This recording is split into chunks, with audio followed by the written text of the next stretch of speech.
Okay, I think we're going to go ahead and get started today. It's Friday, thank goodness. Good morning, everyone. My name is Paula McCain, and I'm a recovery business advisor with the North Central Texas Small Business Development Center. I don't know if you all realized, but today is National Buttermilk Biscuit Day and National Dance Like a Chicken Day. Celebrate one or both, however you want to handle it. The SBDC is the leading provider of assistance for small businesses. We are grant funded, and because of that, we can offer our services to you at no cost. Today, we're going to talk about the Restaurant Revitalization Fund, a very new and critical tool out there to help our businesses. Housekeeping rules here. Let's see. Please put all your questions in chat and we will address those at the end of the presentation. I want to introduce Rebecca Schultz. Rebecca is helping business owners to access money and financial education. She is the founder and executive loan consultant for CenterLock Funding. Thank you for joining us, Rebecca. Thank you guys. I really enjoy it. It's so much fun to come in and sit with you guys and learn with you guys and just chat about what's happening in this money space. With that being said, let's go ahead and start off with the presentation. Give me just a second to get it going. We're gonna display or switch our displays. Oh, is that right or the other way? There we go. Okay. All right. Hold on, sharing content for the monitor. Okay. With that being said, let's jump off into the topic today, which is going to be the Restaurant Revitalization Fund, lovingly named the RRF, right? We're getting these short abbreviations everywhere we turn from the government. All right. With that, let's talk about what's happening. My presentation is not. There we go. All right, so my name is Rebecca Schultz. I come to you with 25 years worth of lending experience. It has been my career and really my passion. The last 15 plus years have been dedicated to commercial lending and helping businesses access capital. So I'm taking all of that lending experience, right, and I'm really just using it to understand the current environment and sharing that with business owners in order to be able to access capital. All right, so I really love this little picture because it made me chuckle, right? We know that the restaurant industry has been hit hard by the pandemic, and it's been an awkward situation. People extremely scared to go out there and catch the virus. And then, of course, they've created all kinds of barriers to this conversation, right? But it's just good to know that this wasn't really new. People had thought about this a long time ago, right? Maybe it's a little bit more freeing now. With that being said, let's talk about our agenda. We're going to do a high-level overview of the topic. So remember, we always got to understand what's happening in the bigger parts of the conversation and then use that knowledge down in the details to help guide us. We're going to focus on the eligibility for the program. All right, so they didn't really talk a lot about this eligibility in a certain way, right? And there's some priorities in place, and I just want to explore that priority conversation with you because it actually becomes a really big conversation, right? So we're going to learn about priority groups. So we're going to help define those, maybe make sure you guys understand what's available. And then we're going to talk about cross-program funding. So what they're really trying to point out is that the RRF is just one option, right? Now, how does that fund or getting access to that grant really impact the other sources of funding options available, right? That's good conversation, and we want to explore that a little bit. We'll go through the application requirements.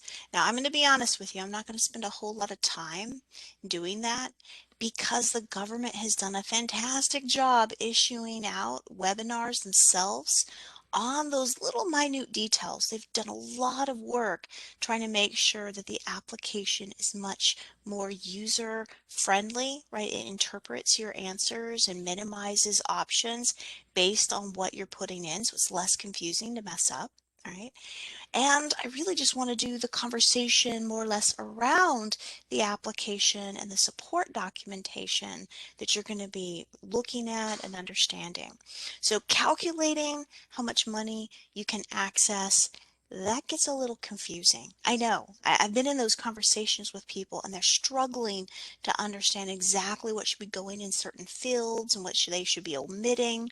So I'll spend more time on doing how to calculate the funding support, making sure that you're in line with the support documentation, how to frame that conversation, than the actual application itself. And then you know how I am. We always end with proper documentation conversation.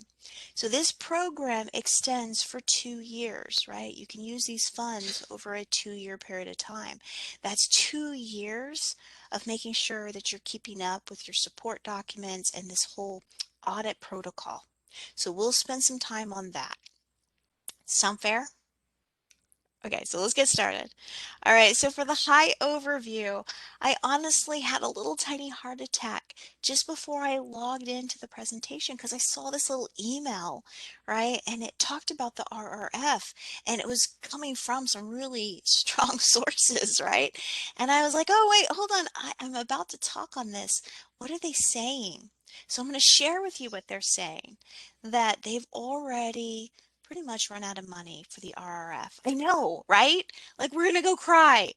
But I'm going to point out that the conversation really dives into a little bit more detail, and it says that remember those what we call set-asides or priority funding. There's still some set-asides left, so they haven't closed the portal yet. And those set-asides are centered around businesses that have 50,000 or less in annual revenue. Okay, so for the very small businesses, they still have money and they're trying to get those people through the door. So they haven't closed the portal. Now, the other part of this conversation is that they're trying to get more funding allotted from the government to the RRF program. Now, if they do that, and we saw them do that multiple times with this whole Paycheck Protection Program or PPP conversation.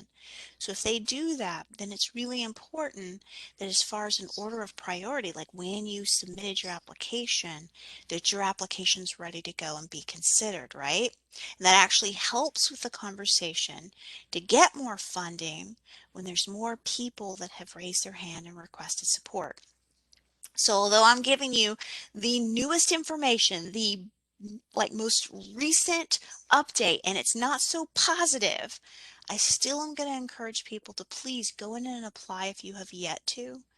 Right, make sure you understand the priorities, right? We're going to go through that. But make sure you understand the priorities, and if you fall within a priority group, because that will help you as well. But we want to still make sure that we're out there and we've got our, I guess you would say, hand up that you need that assistance. Okay, so that's the newest update. Just saw that right before we joined today. Let's talk a little bit about this American Rescue Plan Act. All right, so they had set aside $28.6 billion in funding specifically for the restaurant industry. All right, so they created this program. Now, I talked a minute ago about set-asides. Right, so remember the whole set-aside conversation is there's groups of businesses that have really made themselves known as needing support.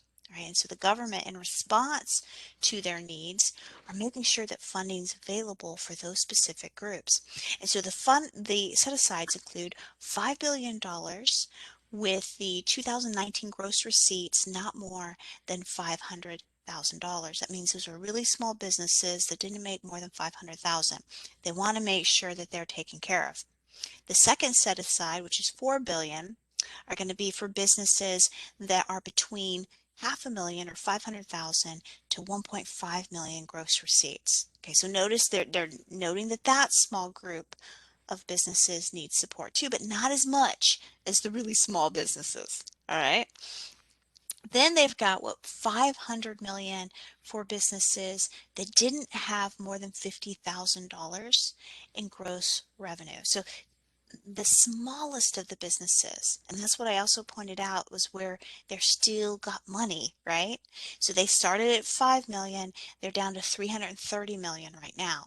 So it's just slowly trickling around. That's who they're keeping this open to try to find those businesses. All right, now priority funding is another conversation. And I keep mentioning it because it is very valuable here, is these groups that are really screaming for support include women-owned businesses, veteran-owned businesses, and what they're calling socially and economically disadvantaged individuals. All right, so we're going to break down that conversation, the socially and economically disadvantaged. Those are actually two different definitions, and they're blending them together to show a need. Okay, so you need to be able to understand what goes into each group and how do they work together to decide whether or not you are included in that priority.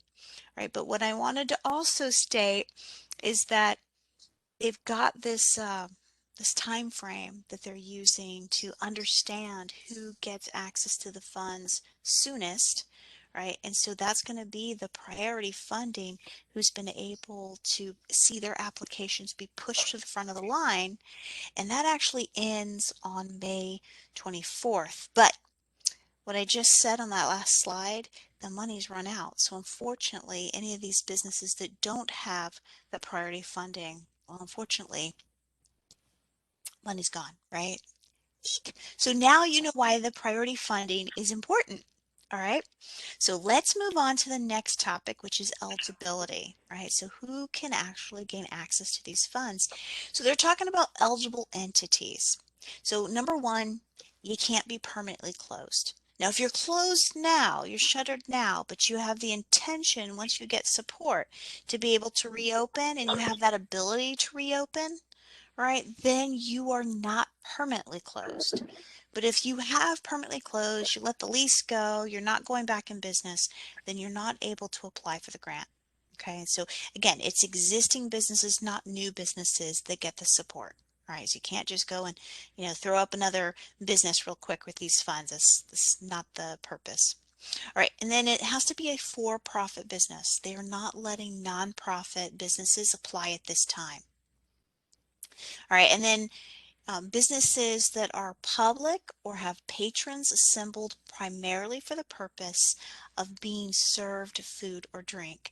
Notice how the definition is much broader than just saying a restaurant, right? Because restaurants and what this looks like can be different, but they are saying that they have to be serving food or drink to the general public, all right? And then they have to make sure that if maybe they have other services or other types of revenue streams, that at least 33% of what their revenue is attributed to that type of serving food or drink business. All right, so they're giving you a little bit more definition around that. And then the organization structures include the C Corps, S Corps, partnerships, LLCs, sole proprietors, self-employed individuals, independent contractors, tribal businesses. All right, so similar to what we've seen with things like the PPP program. So you have to be one of those legal structures. You need to have a valid tax identification number. All right, so you can't make one up on the fly. It needs to be valid with the IRS. Remember, they do connect this application with your IRS records. Right, we call that the matching system. So you need to make sure that you're using the tax identification number you've used in the past on your most recent filed business tax return. Okay, so it needs to be official. All right, and then you can't be in the middle of filing for a bankruptcy. All right, now the way I'm going to explain this is if you've already filed bankruptcy, all right, and you're in the middle of what we would call repayment or reorganization, and so that's happened, you're making payments, you're doing good, you're abiding by the agreements that you set out, that's a different story, right? But if you're in crisis mode and you've reached out and you've started to process that bankruptcy and it hasn't been finalized, right, then this is not the program for you, right? They're not trying to support that. That would become a future loss to them. All right, and then they're wanting to make sure that they're supporting small businesses. So if you have any affiliate business relationships or structures, right? So if that owner has other businesses, it doesn't have to be a restaurant, right? Other businesses of any type, and they have more than 20, so they have 21, 22, 23 businesses, then you can't apply for the RRF. Now, if you have 20 or fewer affiliate businesses associated with those um, primary shareholders, that's okay, right? You'll move forward and you'll disclose all of those business entities. So remember, it doesn't have to be connected to the restaurants. All right, so I told you that priority groups were a big deal, right? And I told you that my goal was to try to help you understand more about priority groups and then how you might be able to align yourself with the priority groups, right? Yes, big deal. And then I also shared with you that they've given these people kind of that fast track to the front of the line. And that's going to continue until what, May 23rd, right? So May 24th is when other people that aren't priority groups can see any type of action on their files, which unfortunately there's not going to be funds unless they're in that very small group, right? All right, so let's explore what that looks like a little bit better. So the business has to be 51 or more percent controlled or managed and operated. So not just owned, right? Controlled, managed, operated by a minority individual or individuals. You can collectively include different types of priority designations to get to that 51% mark. Okay. All right, so women-owned businesses. So 51% or more of the business is owned by a woman. Okay, great. Veteran-owned businesses, 51% or more is owned by veterans, right? And then that's socially and economically disadvantaged individuals. So I promised you I would break that down, and I will under the next few slides, okay? Now, let's say you have one veteran that owns 10%, and then you have another 10% that's owned by women. And then let's say you have another 20%, right? 10, 10, 20, that's getting to 40, that's owned by maybe an African American or Latino business owner. All right, we're at 40, right? We need to make sure we get to the full 51% before we will be eligible to be fast tracked. So you got to think through that and make sure that you're identifying it. But the interesting part is this is a self-certification status. That means that you're self-certifying that you meet those priority designations. And so nobody's going back and then confirming that per se, although they are looking at the socially and economically disadvantaged individuals to confirm that through the IRS. All right, but the other self-disclosed information not necessarily being verified. Now, when I say that, I don't want people to think, oh, now I need to go ahead and claim to be one and they're not going to check. I don't want you to do that, all right?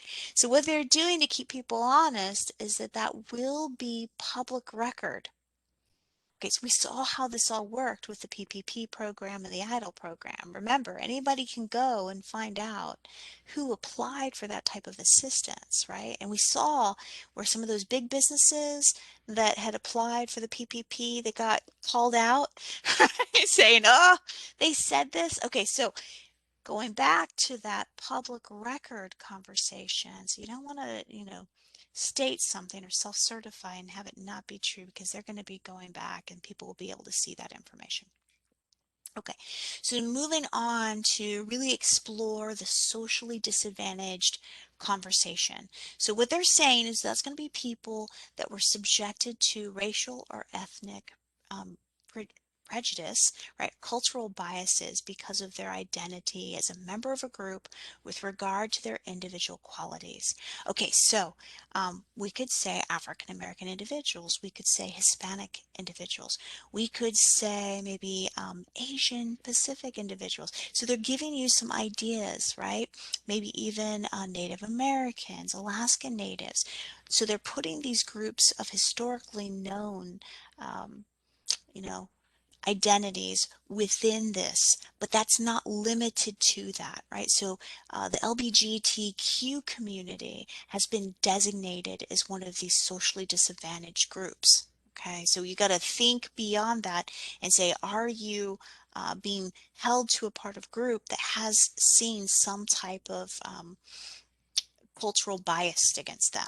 And then that can open up the doors to really understand how that might come to play or be seen.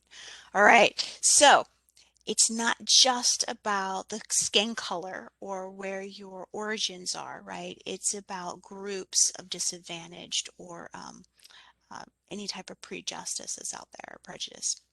Right. Outside of that, remember, it goes hand in hand with something, right? It's the economically disadvantaged conversation. So they're saying because of that classification, right, you basically have been disadvantaged where you haven't had the ability to compete in a free enterprise system and have been impaired. So your ability to compete has been impaired because of your diminished access to capital or not having equal credit opportunities, right? Okay, so it's a twofold. So you're part of an identity, but at the same time, you're saying because of that identity, I don't have the ability to compete and essentially recover in the same manner as maybe other peer groups or other competitors that have been able to gain access to that. Do you see the difference there? That is a very elaborate conversation to have and one that you will be self-certifying and trying to support. So the economically disadvantaged conversation is being monitored. And so what you've seen in the questions and answers section for this product is where people are saying, hey, I haven't seen my application move to the head of the line. I'm stuck. And then they come back and they say, why am I stuck? And SBA comes back and says, well, because we have to verify through the IRS that you do in fact meet this economically disadvantaged category. Like, whoa, right? I didn't know that. So understand that there is another shade. And so let's spin this another way. All right, let's say that I happen to be part of one of these categories and I have really strong revenue, right? Outside of whatever. And so I do have that economic means to compete with somebody else. Just because I might be part of one of these groups, do I automatically get pushed to the front of the line? The answer would be no, right? You have to show that because you're one of those groups, you don't have the resources or the ability to compete. All right. So I just wanted to point that out. Another group, and I just want to add this in here because I don't feel like people really talk about it too much, but I've seen some really compelling cases of this, by the way, and that's tribally owned concern. So knowing those roots, right, 51% or more of a tribal band, a nation, organized group, or community of Indians is also one of those protected organizations or statuses. And so they're putting that in there automatically, right? It's automatically part of it. So if you reside or if you have that type of designation, you're definitely considered in the priority funding group. All right, so switch the conversation just a little bit. There's a lot of aid out there, right? Maybe not enough, but there's aid out there. And this program is really specific in what type of pairings were acceptable. And the reason why I'm stating this is because it's being timed right at a very sensitive period where we still have access to PPP funds. And so very, very clear about how the PPP program interacts with how much grant money that you are eligible for or can access, okay? And so what they've said is that if you've gained access to the initial loan for PPP or the second draw for PPP, no problem, okay? What they're going to do is they're going to figure out how much of a grant you're eligible for. They're going to subtract how much PPP money you've received because that's funds that you've already received support on. And then the difference is what they're looking to support you with. Okay, so let's back that up because I'm going to draw upon that when we go into those kind of confusing calculations. So the main goal here is to support you with replacing lost income between 2019 and 2020, right? They're going to try to make you whole, make you back to your 2019 numbers. But if you've already received money from the PPP program, they're taking that out because you've already gotten that support. And so the difference, if any, is what they're going to try to support you with an amount from the grant. Okay. Now, what if you're in the middle of a PPP application? There's still people out there right in the middle of trying to fix problems before that final May 31st deadline. I've talked to them all the time, right? So they're still in the middle and they're hoping to get that money and it's been a long road, right? If you're in the middle of those conversations and it hasn't closed yet and you're going for the RRF and you believe that you're going to get it, right? Then you need to cancel the application for the PPP. You're like, what, Rebecca? I know. See, the problem is they can't award you a grant from the RRF and have you access PPP funds after they've done the math, right? That's giving you an advantage above your peers. You would have had to have subtracted out those PPP funds, so they have to know what that final amount is. You can't get it afterwards, and so that's why they're asking you to cancel those out. Right. The other side of this is the shuttered venues. So there's lots of shuttered venues that also made money off of the food and drink, right, and would qualify under the RRF. So the question is, can you get the SVOG, the Shuttered Venue Operator Grant, and the RRF, the Restaurant Revitalization Grant? The answer is no. It's one or the other, right? So if you've already gotten the SVOG or you're certain you're going to get the SVOG, then you can't apply for the RRF. I know, right? I know. Okay, now let's talk about the EIDL loan, the EIDL advance, and that targeted advance. By the way, they're giving more money for the targeted EIDL advance. That was just funded some more. And so business owners, you'll be hearing about that soon. That was one of the announcements today. They'll be giving you even more than the original $10,000 max. Okay, so good news out there for those folks. But does that limit you or play into the conversation for the RRF? And the answer is no. That is separate. Okay, that is separate. By the way, when we start talking about calculations, any of the CARES Act money that you might have received, so remember, out of the CARES Act, that birthed the Paycheck Protection Program or the PPP, that birthed the EIDL money, right, as well as the EIDL grant, also known as the EIDL advance and the targeted advance. So if you receive any of those funds, right, those aren't being included to show necessarily the need going forward. But you said, Rebecca, that they're going to take into consideration the PPP. And that is true, right? The PPP gets subtracted, but they're not necessarily subtracting anything beyond the PPP, and the amount for earned revenue, right, that they're comparing doesn't go into the 2020 numbers when they're trying to compare. Okay, they actually just drop it down to what you actually made and comparing that to 2019. Any income from the PPP or the IDLs or any of those CARES Act money aren't given kind of reducing how much grant money you would get, right? They're just looking at the actual earned revenue. Hopefully that makes sense. Okay, moving on, let's talk about application requirements. So this is cool, right? This is SBA really doing some amazing new things under the new management. And that means that they're being more entrepreneurial here. They are literally trying to work with partners to reach business owners faster and to do it more efficiently. And so they've come up with 3 different ways for you to be able to apply for this money. The first is through their partners. So they've chosen 2 preferred partners. That's going to be Toast and Square. So if you happen to use those 2 softwares in order to do your business, congratulations, right? They've made your life a lot easier in ways you didn't even know. They've partnered with the SBA, and so you can apply directly through their sites.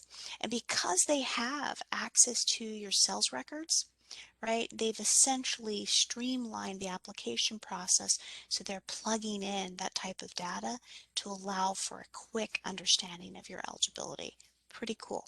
All right, so Toast and Square streamlined. You go directly to their website. You don't even have to go directly through SBA. All right, the second group is going to be applying directly through SBA, which, normally is kind of like, oh, that's hard. They've done a lot with the application, like I said, to make it intuitive, right? So some of those tricky things that I used to spend time on, making sure people understood, how to categorize themselves as an entity and what documentation and what legal name needs to go in that field.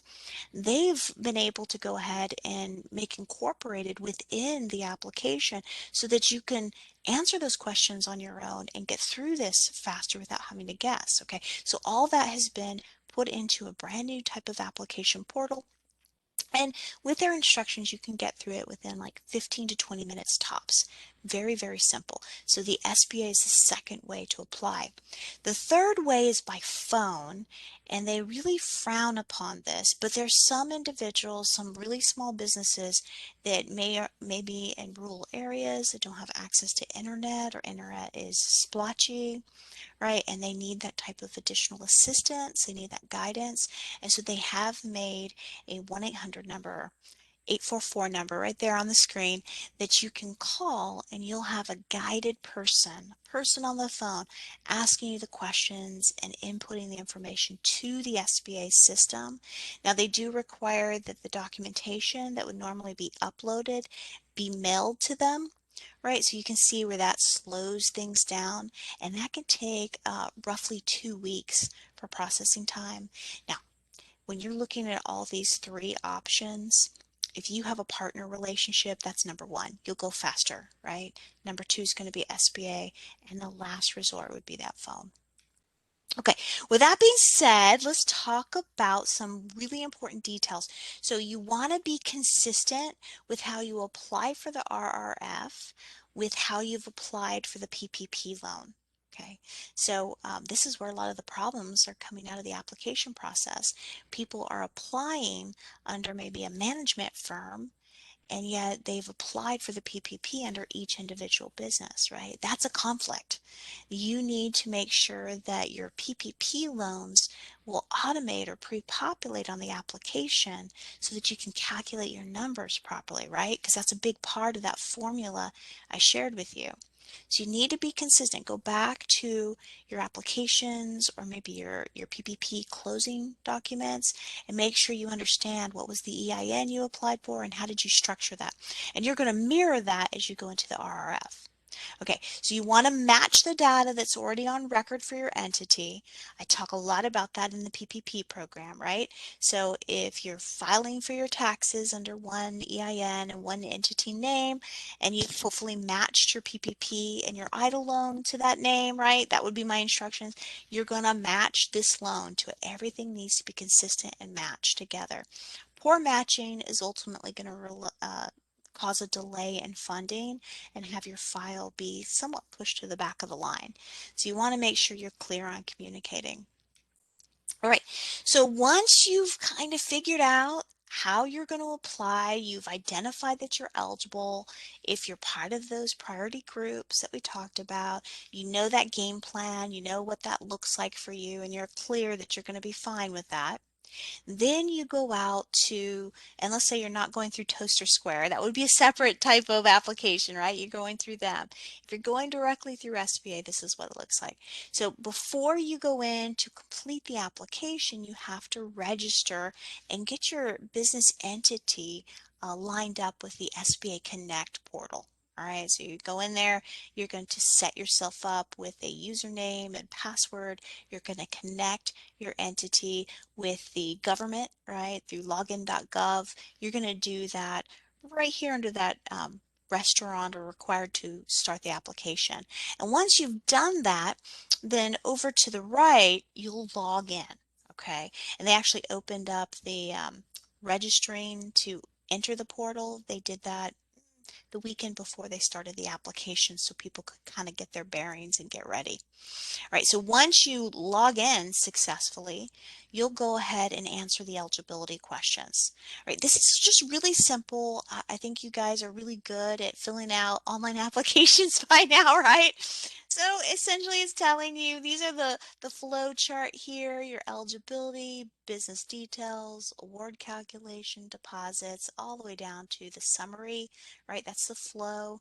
To your left-hand side, this is also where you are in that process. So you'll see where you'll be able to log back on and see where SBA has you.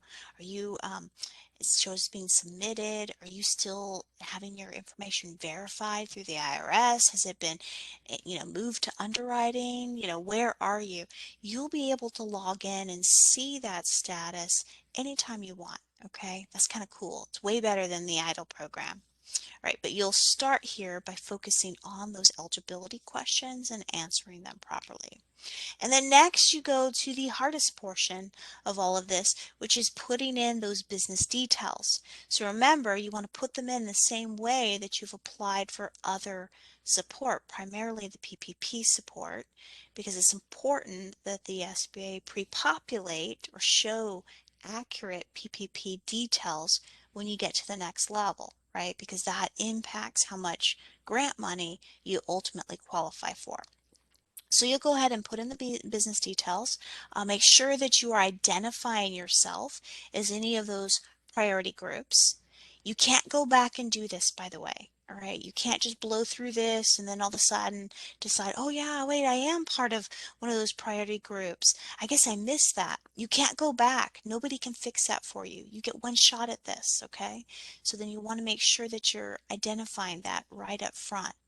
And once you've inputted that section, you'll go in and do the details of the business structure, that business legal name that we talked about, the EIN, the address, right? And then you'll identify those owners, right? And they again want you to identify any owners with 20% or greater equity interest in the business.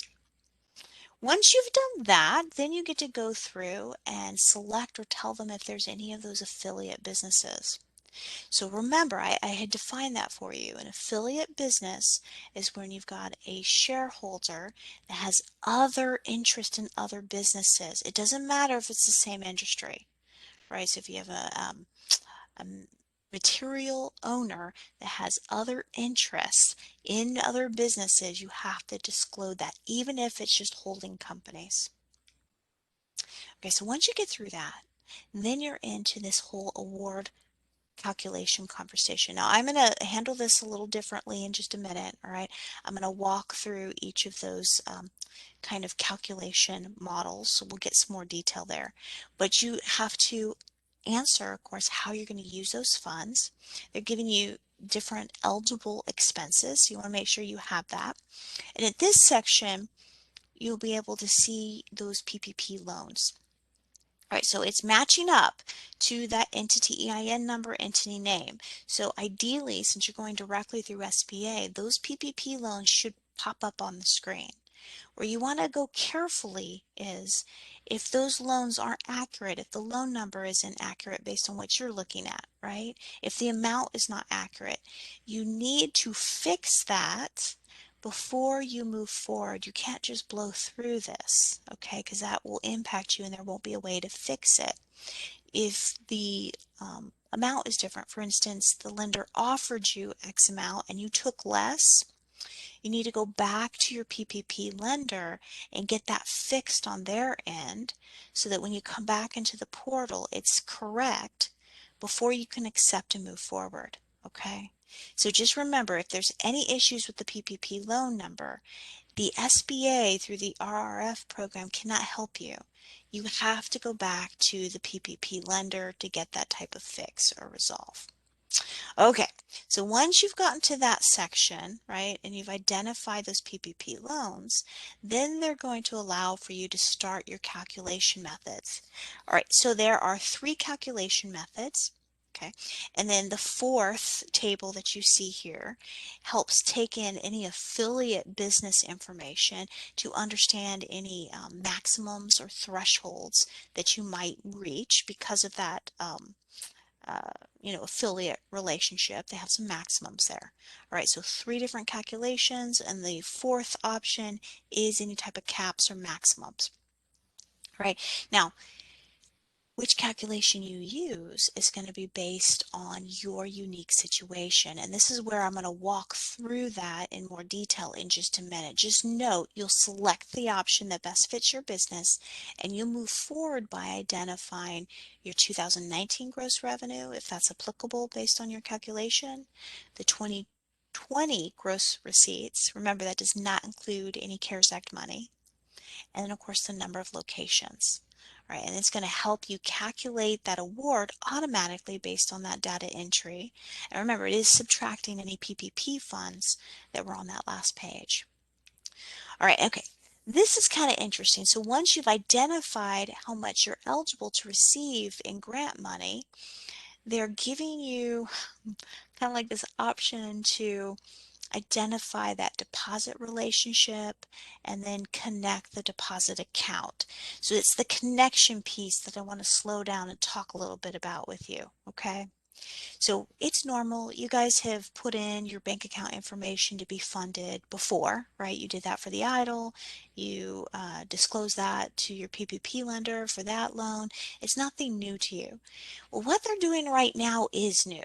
Okay, this is different. They're offering you the ability to link your bank account directly with the program. And that does one of two things for you. One, it identifies that you are operating and open and doing business, which is part of that eligibility requirement. Okay. Two, it definitely identifies the bank account to which they should be funding, and that bank account should match the EIN number and the borrowing entity. So that's good, right? You've got a matching verification process. But the third thing that they're doing here, which is really kind of interesting, is that you're essentially giving them access to that bank account going forward for a 2-year audit process. That's different, right? 2-year audit process. So we're going to talk about that 2-year audit process in a minute, because I promised you that was part of that documentation and understanding how to use your money. But just know you're giving them access to that bank account information for future. Right, and this is what it looks like if you sync your account. Now you don't have to sync your account. All right, they do tell you that if you don't sync it, it may take a little bit longer to process, and that's true. They got to go back and verify the information kind of traditionally. But if you sync it, it does speed things along and helps identify that this is in fact a legitimate account. But you can manually connect your account if you need to. Okay, if you do that, it looks like this.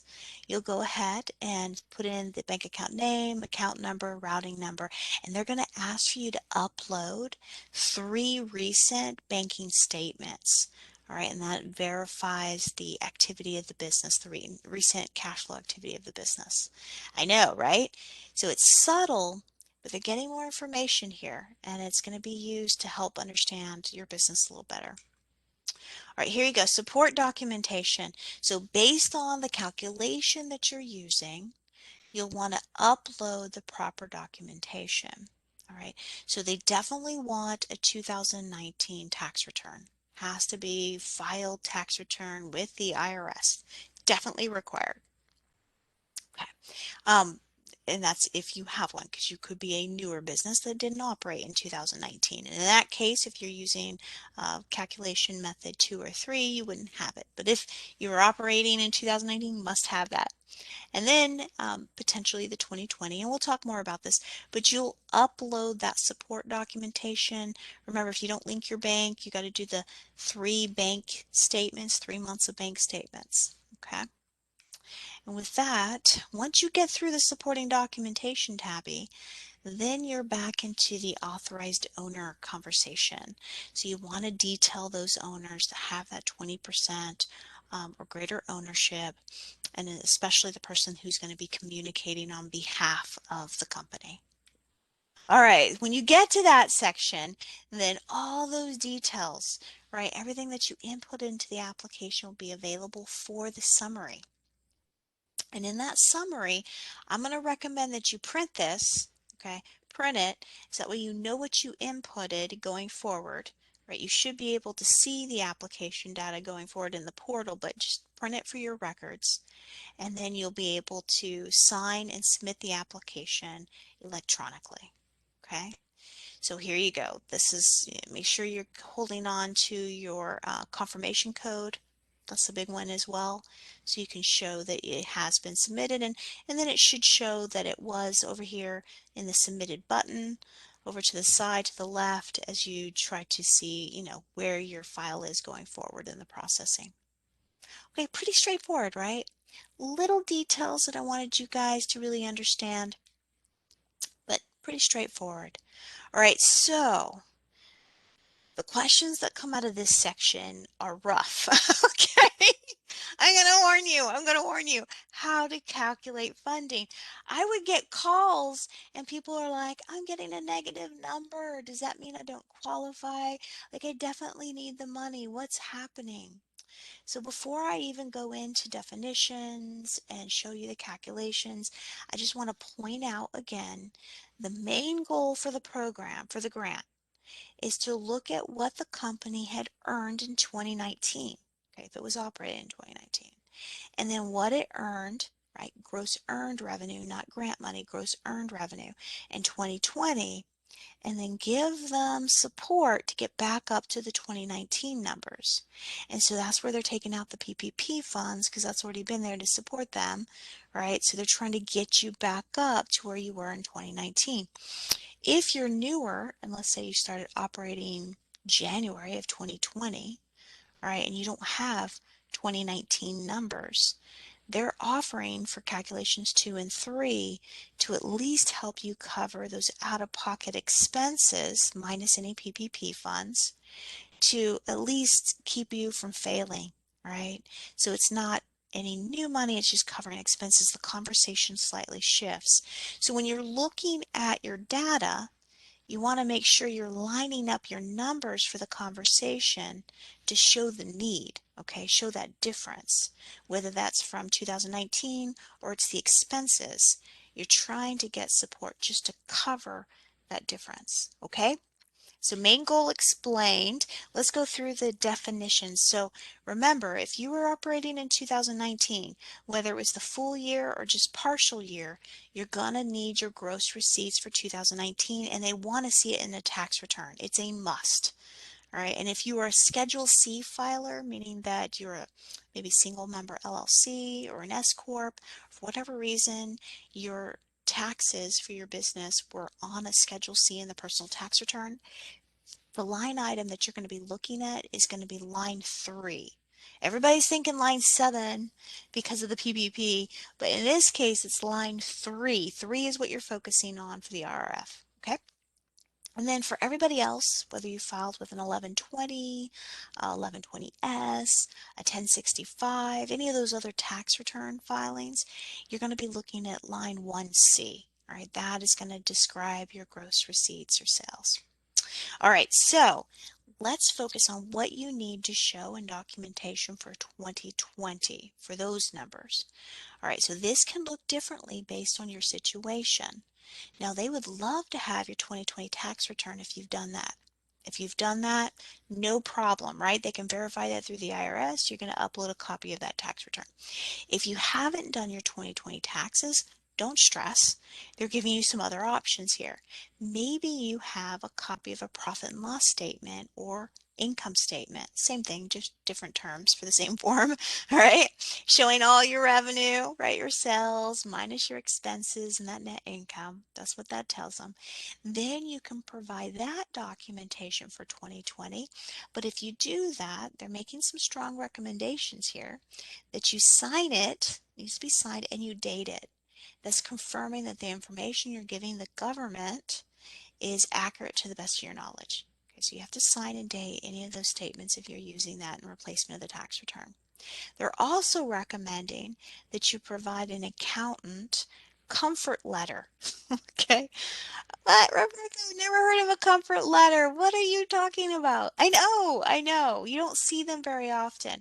But a comfort letter is a letter from your bookkeeper or accountant just saying that they know who you are, right? You're not anybody walking in off the street, and that they're working with you and they've actually reviewed your bank accounts and they're comfortable with the information that's being represented, right? They have a certain level of comfort or knowledge of you.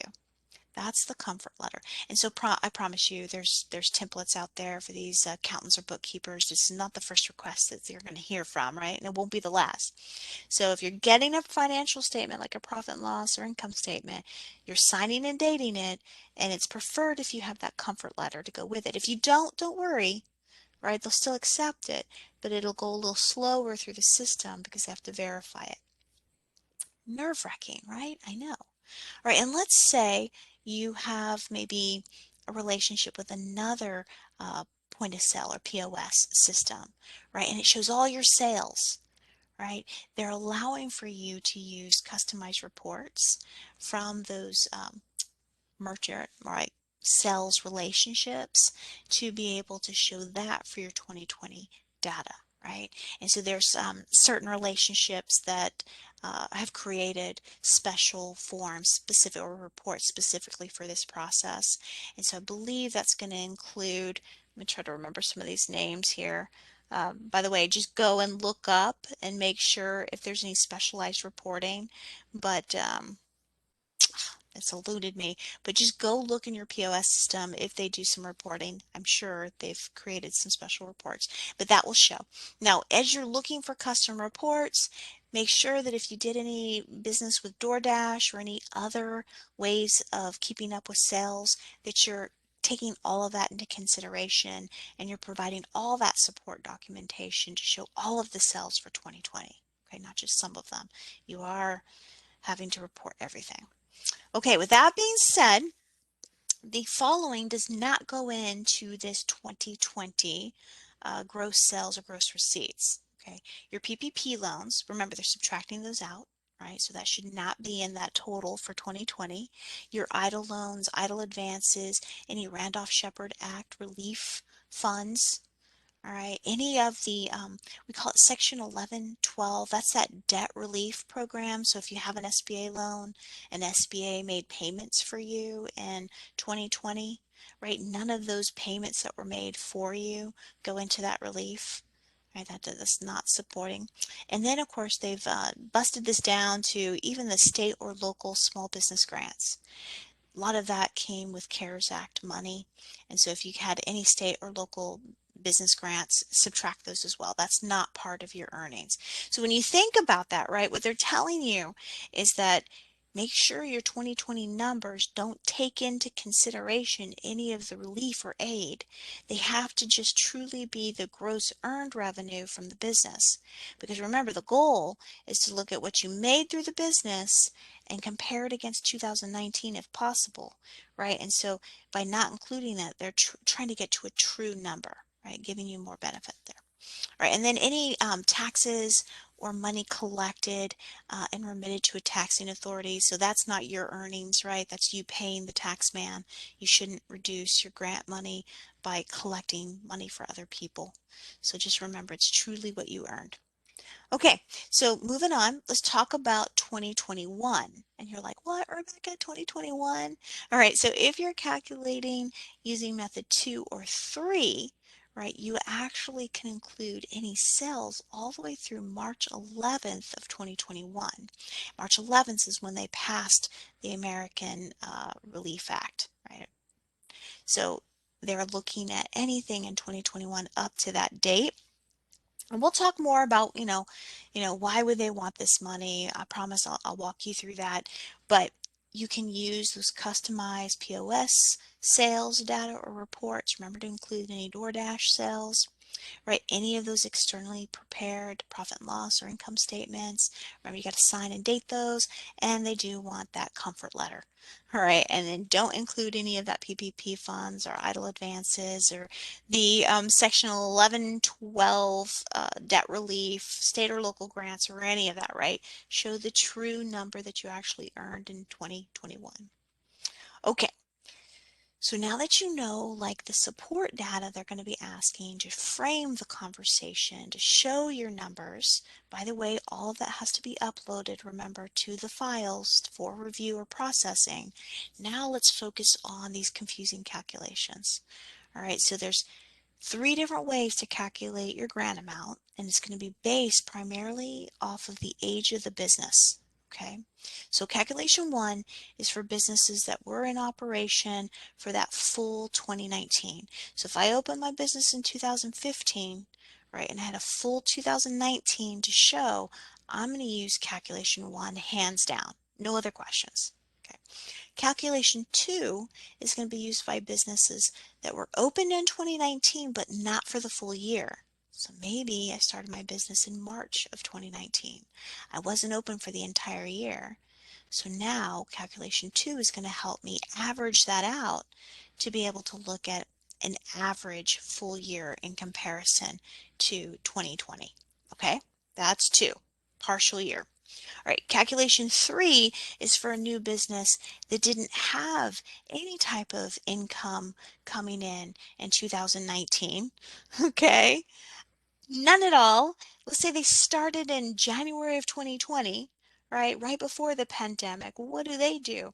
Well, in that case, depending on revenue and what makes sense for your business, they can use 2 or they can use 3.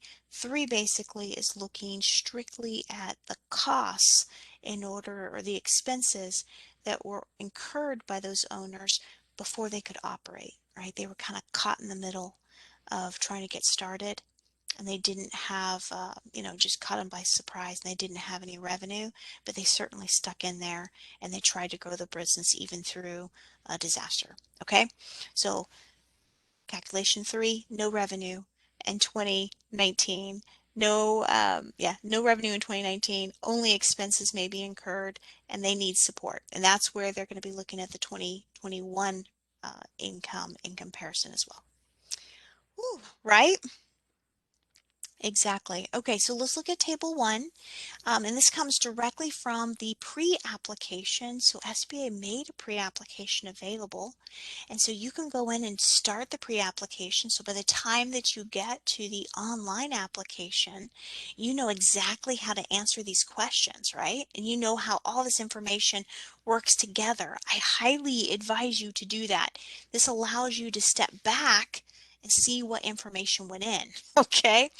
So you're going to start with calculation 1 with your 2019 receipts because you had a full year of 2019. So you'll see that little money sign in the white box up there. You'll start there.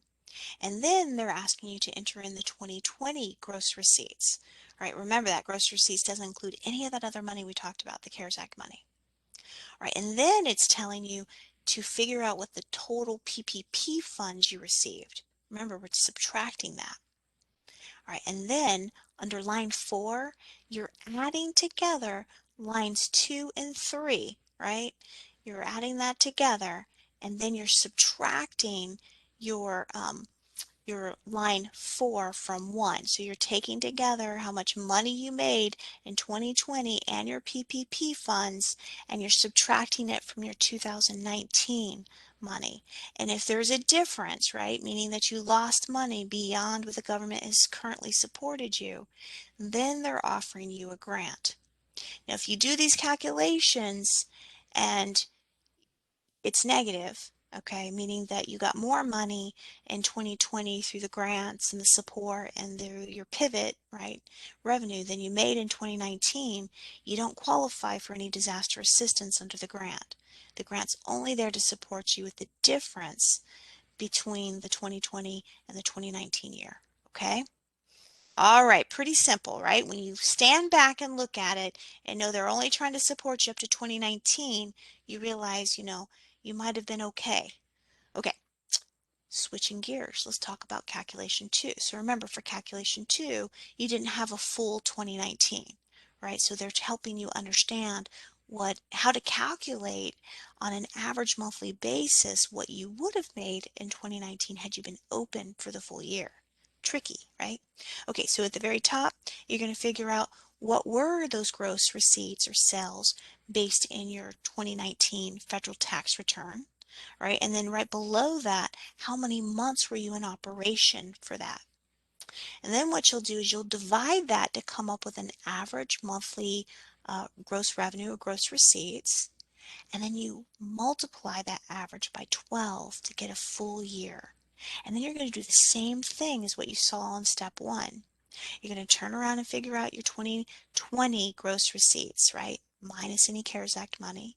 You're going to figure out what type of support you received from the PPP program already, right? And then you're going to add your 2020 gross receipts and the PPP funds, right? And then you're going to subtract that from your averaged 2019 number. And if there's a difference, there you go. There's your grant amount. Okay? Makes sense, right? Moving on. Now we're on to this third calculation. So remember, a lot of people can go with either 2 or 3. So what's the difference? All right, so if you are in a situation where maybe you didn't have a lot of revenue in 2019, all right, and you're looking at not qualifying, but then you're looking at all your expenses that you incurred to get going in 2019 and 2020, right? And you're like, oh, my expenses exceed the gross revenue that I made. I do much better applying looking at my expenses incurred rather than the gross revenue. There you go. That's where that option comes in, right? So it's talking about looking at all those eligible expenses. So let's talk about eligible expenses, right? That is going to be paying for, rent for the property. That's going to be anything that was an operating expense for the business that you can tie directly to that business. All right. And you're going to have to document all of that, and it needs to be very consistent with the whole application process. So if you have maybe 30 pieces of documentation, build out receipts for construction, a copy of a lease agreement with copies of bank statements showing how much you paid that landlord, right? Do a cover letter for them. Add up everything that you're including in those expenses, right? Give them categories that are approved so it makes it easy for them to, and give it a total, right? And then provide all the support documentation behind it that matches your cover sheet. Okay, and then have that ready to go. And so then essentially the math is you're going to take all those eligible expenses, right? You're going to look at any gross sales that goes from from what is it, 2021, right, all the way through March 11th of 2021.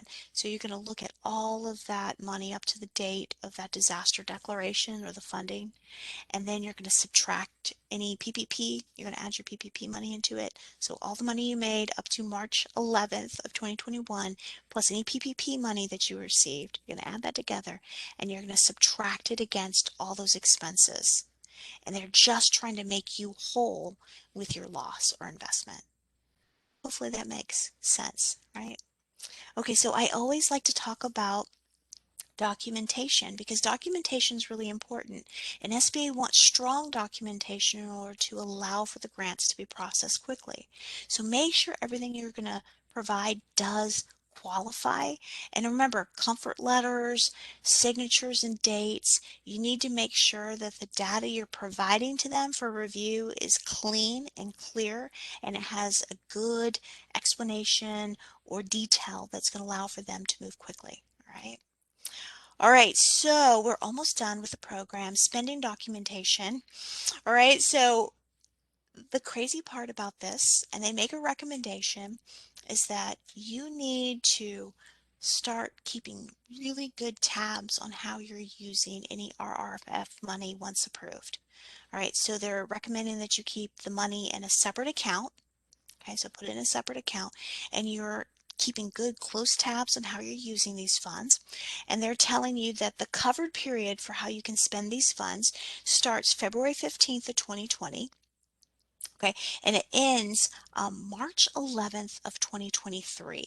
So let's say you have back owed rent, right? The pandemic happened, the landlord's been really cool with you, you're just racking up these unpaid rent expenses and fees for not paying it, and that started, let's say, in April of 2020. You can go all the way up to February 15th of 2020, and now that you got your RRF, you want to get that monkey off your back, right? You want to get caught up, pay those fees, be done with it. Yes, you can use this money for that, right? Your covered period allows for that. But what they're saying is if you don't spend all of the RRF funds by March 11th of 2023, and they're going to have you once a year submit all your proof of documentation for everything that you've used the funds for to show that you're using the money with the intent of the allowable agreement, right? The operating costs they're telling you is okay, and we'll talk about those funding categories in a minute. If you don't use it all, then you've got to pay it back. And there's no prepayment similar to the PPP. You can't prepay your rent for the next year. They won't allow you to do it. Well, a year beyond 2023. Let me just point it to that. It has to be used and appropriated. Now, if the business permanently closes, right, and ends sooner than that March 11th of 2023, any money that is unused needs to go back to the government. So you can't repurpose that money. It has to be used for that entity. All right. And then remember that report comes out every December 31st of each year, starting this year. They're going to expect for you to go into that portal that you already have access to, the one that you applied for, and you'll be submitting all of those bank statements and support documentation showing how you use those funds. So funding categories include that payroll cost, paid sick leave, rent, business mortgage, debt service, no prepayment. Remember, you can't prepay or pay off your credit cards, right? No prepayment. You can service the debt. So if you already put money on credit cards, you can't pay them off. You got to make those payments. That's painful, right? And then utilities, food, beverage expenses, including the raw materials, maintenance expenses. Okay, constructions of outdoor seating, they're very clear about that. Any business supplies, covered supplier costs, and then business operating expenses.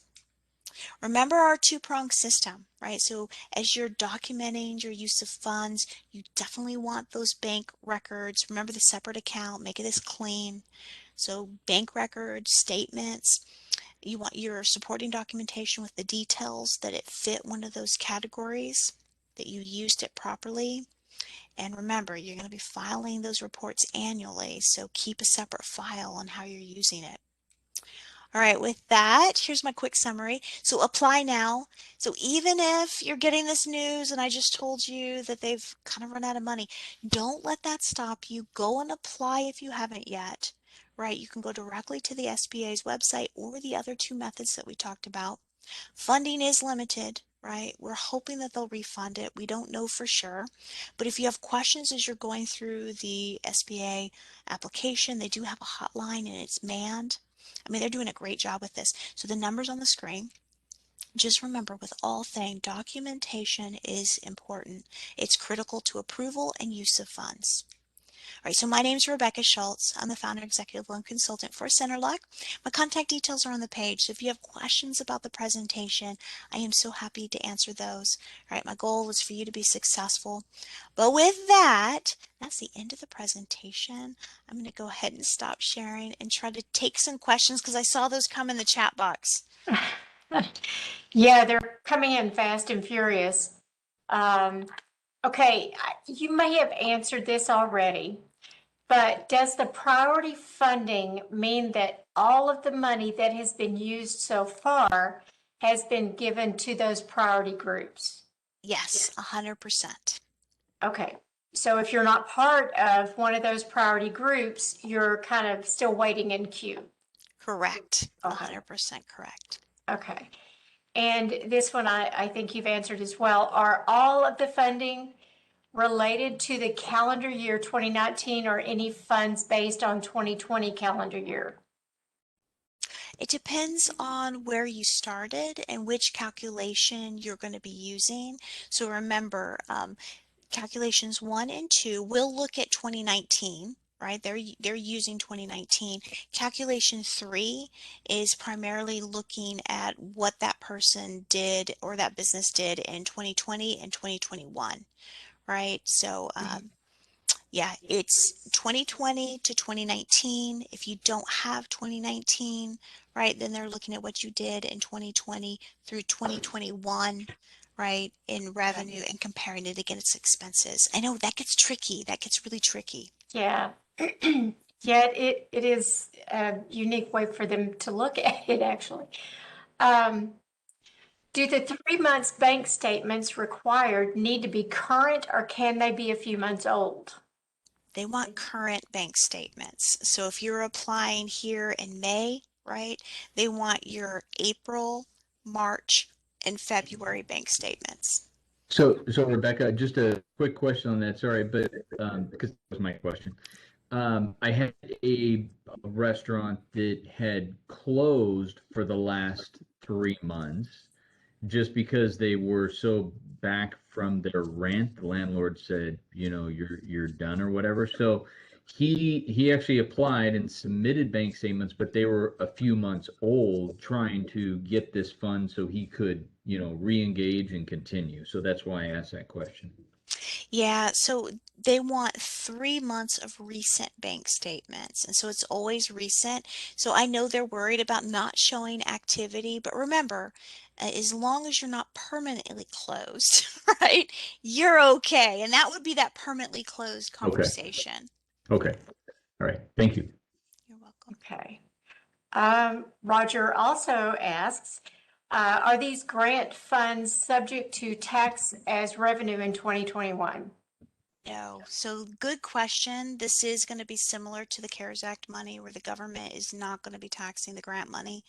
Um, you know, what that looks like down the road, we will all see, but it's in that same category as government assistance. Yes. And I just needed some clarification. So prepayment of rent is okay as long as you only pay through March 11th, 2023? Correct. You got it. Okay, that's different from my previous understanding. And then you talked about prepaying credit cards. Yes, you No, cannot prepayment credit. Yeah, completely different. Okay. completely different. So let's talk about that too, right? Okay. They don't want you prepaying credit cards. Now, if you just made the minimum payment on that credit card, remember the way that works is the credit card companies are set up to pretty much just handle interest. They're not there for you to make, I mean, that's kind of like a line of credit conversation. It's just interest. So if you put up a bunch of debt on a credit card, the SBA is very, very clear that you are only supposed to service the debt. That is one of those traps, right? Like you can just keep making that credit card payment. And granted, a way to get around that designation is, okay, just keep making your other operating expenses with the government money and start creating money through the business that isn't grant money and pay the credit card off that way. But please do not take money from that grant and say that you paid off your credit card, because that is a big no-no, right? You can pay the payments on the credit card, the minimum payments, but you want to show from another end where you're using earned revenue, not Mhm. grant money, to pay off the credit card. Okay, so then that is the reason why you want to keep it in separate bank accounts. Yes, Okay. 110%. And Roger, you had a question? Yeah. Rebecca, you'd said that prepayment of rent is okay. What about prepayment of, if they're mortgaged, if they own it? Yeah. As long as they don't pay beyond that March Okay. 11th of 2023, right? Okay. As long as they have a benefit of that. So that's kind of like the similar to the end of that covered period with the PPP conversation. You just can't be taking government money and lasting beyond the designated covered period. Okay. Gotcha. Okay. And Roger, I'll answer your next question. Can we get a copy of slides? Yes, we can. We did. Well, We have, those screenshots of the application process, that's super key if we're trying to help somebody. So thank you. yeah. You're welcome. Okay. I'm going to go ahead and share my screen real fast. Rebecca, as always, you're wonderful. We love you. Keep coming back. Thank you.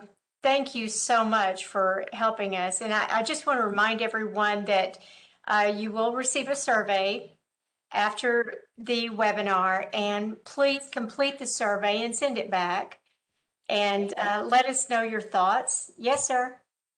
Sorry, I have one more question I just remembered. Okay. Rebecca, would it be possible for a restaurant that, they were in one location in 2019, they were already in the position where they were going to move into another location, right? And because of that new location, they had projected their sales to be much higher, right? But the pandemic hit, they still had to move in to that new place, but their sales were here, not what they projected. Is there any way, because I couldn't find a way, but is there any way to somehow use those projected to show that there should be some grant money? No, not on the grant side. Yeah, Now, I, flip that question around, right? And let's talk about the idle conversation that they could show in an idle conversation. And that new money, they just extended that from a 6-month support system to a yeah, 24-month support system. So if they got one of those invites from SBA to apply for additional support through the reconsideration under the idle program, they could have that projected income conversation with them, but that's a loan, not a grant. yeah. Okay, thank you. You're welcome. That was difficult for me to understand, Roger, but I think it's just me. I just want to point out on the, let's see, my slide here, talking about our upcoming webinars. And we have a lot of them coming up. We are very fortunate. On the 18th, we have growing a profitable email list, very popular theme. And then we have Rebecca coming back with this shuttered venue operators grant, which is even more valuable information. On the 20th, we are back to back with the success mindset that will grow your business by a new presenter, Jamie Ellithorpe, and then our Lorna Kibbe coming back to us. She presented yesterday, and next week her topic will be tips for being effective and calm. Anybody doing presentations, that's valuable information. Then on the 26th, our retail expert has made up a word called co-opetition, and he'll be explaining that to us on the 26th. That's Mark Wilson.